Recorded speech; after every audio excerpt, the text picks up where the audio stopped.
দীর্ঘ আইনি লড়াইয়ের পর অবশেষে বড় সাফল্যের দেখা পেল বাংলাদেশ। সুনামগঞ্জের ট্যাংরাটিলা গ্যাস ক্ষেত্র বিস্ফোরণের ঘটনায় কানাডিয়ান কোম্পানি নাইকো রিসোর্সের বিরুদ্ধে ৪২ মিলিয়ন মার্কিন ডলার জরিমানার রায় দিয়েছে আন্তর্জাতিক আদালত।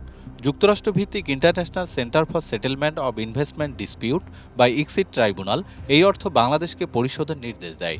পেট্রোবাংলার চেয়ারম্যান প্রকৌশলী রেজানুর রহমান বিষয়টি নিশ্চিত করে জানান, রায় অনুযায়ী নাইকোকে এই ক্ষতিপূরণ দিতেই হবে। উল্লেখ্য, ট্যাংরাটিলা গ্যাস ক্ষেত্রটি ১৯৫৯ সালে আবিষ্কৃত হয়। দীর্ঘদিন বন্ধ থাকার পর ২০০৩ সালে গ্যাস অনুসন্ধানের জন্য ক্ষেত্রটি নাইকোর কাছে হস্তান্তর করা হয়। কিন্তু ২০০৫ সালের ৭ জানুয়ারি ও ২৪ জুন সেখানে পরপর দুটি ভয়াবহ বিস্ফোরণ ঘটে।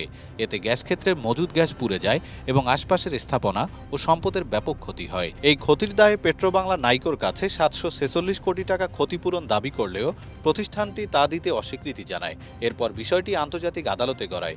বিশেষজ্ঞদের মতে, এই রায় শুধু আর্থিক ক্ষতিপূরণ নয়, বরং আন্তর্জাতিক পর্যায়ে বাংলাদেশের আইনি অবস্থানকে আরও শক্তিশালী করল। ডেস্ক রিপোর্ট, বাংলাদেশ সময়।